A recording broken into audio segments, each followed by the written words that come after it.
যে আমার ত্যাগী পরীক্ষিত, যাদের দ্বারা মিরপুর নিরাপদ, এসে খালেক সাহেবের কোন কাহিনী লাগে নাই, লেগেছে মন মানুষের নামে ভালো ভালো না। মরুম আসলাম সাহেব তুমি এসে খালেক সাহেবের আমার এমপি হইতো, এই মিরপুরের সরণ এইটার থাকতো। এখন সেই প্রেতাত্মাদের সাথে যারা চোখ সাজস করে ব্যালেন্স করে চলেছে, তারা এগুলি নিয়ে খেলাধুলা করতে চাচ্ছে। সেই বন্ধুদেরকে বলবো, ভাইরে ভাই আমরিত পালায় ইন্ডিয়া গেছে, তুমি যাবে কই? শুধু শুধু মানুষের কষ্ট দিও না, জনগণের কষ্টের কারণ হও না। আমার মতো জনাব তারেক রহমান বলেছে, জনগণের মাঝে যেতে হবে, জনগণকে ভালোবাসতে হবে। আর সেই মানুষ যদি হয় জনাব সৈয়দ আবু বকর সিদ্দিক সানু ভাইয়ের মতো মানুষ, খালেক সাহেবের পরিবারের মতো পরীক্ষিত পরিবার, যাদের কাছে আমানত নিরাপদ, জনগণের জানমাল নিরাপদ, তাদেরকেই জনগণ ইনশাআল্লাহ আগামীতে মিরপুর থেকে সংসদে পাঠাবে। কি বলেন? বক্তব্য নিয়ে আসেন আপনাদের প্রাণ প্রিয়, আপনাদের আগামীর মিরপুরের স্বপ্নের সারথী, ঢাকা 14 আসন করার কারিগর, আধুনিক মিরপুরকে যিনি গেলে সাজাবেন, সেই প্রিয় নেতা শ্রদ্ধাভাজন বড় ভাই জননেতা সৈয়দ আবু বকর সিদ্দিক সানু ভাই এই পর্যায়ে বক্তব্য নিয়ে রাজনৈতিক অভিযাত্রা শুরু হয়। এই মিরপুর সাহায্যে শহীদ রাষ্ট্রপতি জিয়াউর রহমান, সাবেক প্রধানমন্ত্রী কোন দেশের বিরোধী খালেদা জিয়া প্রত্যেকেই বারবার এসেছে।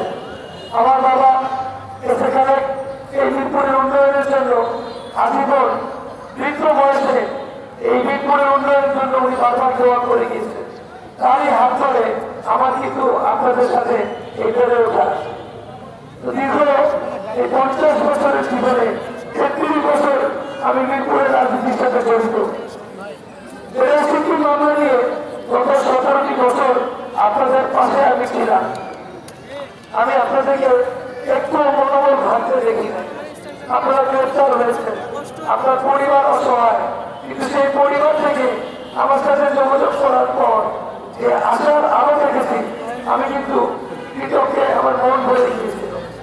আমাকে এই যে নেতা কর্মী, তাদের অনেকের স্ত্রী মা আমাকে বলেছেন, বাবা আমাদের কোনো চিন্তা নাই, ছেলে জেলে আছে, ও পার হবে, আপনি আছেন, আমরা জানি ছেলে নিরাপদ থাকবে। এর চেয়ে বড় পাওনা কি থাকতে পারে? একটা কর্মী যখন ছেলে, তার পরিবারের খোঁজ নেওয়া, তার পাশে থাকা, এটি তো মানবিক ধর্ম।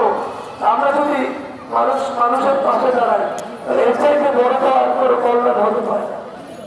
আমি মিরপুরের ছেলে, আমার এবারের নির্বাচনে দাঁড়ানোর কারণটাই কিন্তু জনগণ।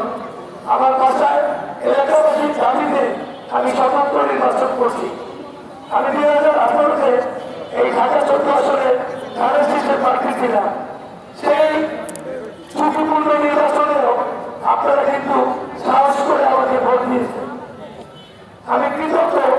সেদিন যারা গ্রেফতার হয়ে 9 মাস জেলে ছিল, তাদের পরিবারও আমাকে ভোট দিয়েছে। আপনারা মিরপুরের মানুষ, মিরপুরের সন্তানকে যে আপনার পাশে থাকলে আপনারা বারবার প্রমাণ করেছেন যে আপনারা তার সাথেই আছেন। যে মিরপুরের নারী নক্ষত্র, রাস্তাঘাট, অলিগলিতে তাই বলার অপেক্ষা রাখে না। আমার যখন ক্যান্সার ছিল, আমি আপনাদের পাশে ছিলাম, আপনারা